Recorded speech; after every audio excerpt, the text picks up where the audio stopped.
అండి ఈరోజు ఎండకి చల్లగా బనానా జ్యూస్ని ఇంట్లోనే తయారు చేశాను. బయట అయితే ఒక గ్లాసు 50 రూపాయలు ఉంటుంది. ఇది మనం ఇంట్లోనే తయారు చేసుకొని ఫ్యామిలీ మొత్తం కూడా చక్కగా చేసుకొని తాగొచ్చండి. ముందుగా మిల్క్, బనానా, అలాగే కొంచెం ఇలాచి, పంచదార పొడి, చిన్న దాల్చిన చెక్క వేసి గ్రైండ్ చేశాను.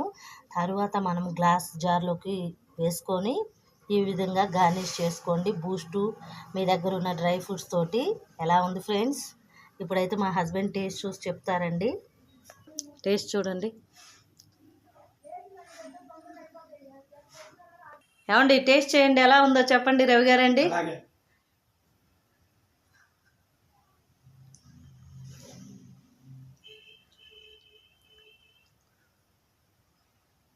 అబ్బా సూపర్ టేస్ట్ ఫ్రెండ్స్. మీరు కూడా ఒకసారి ట్రై చేయండి, చాలా బాగుంటుంది.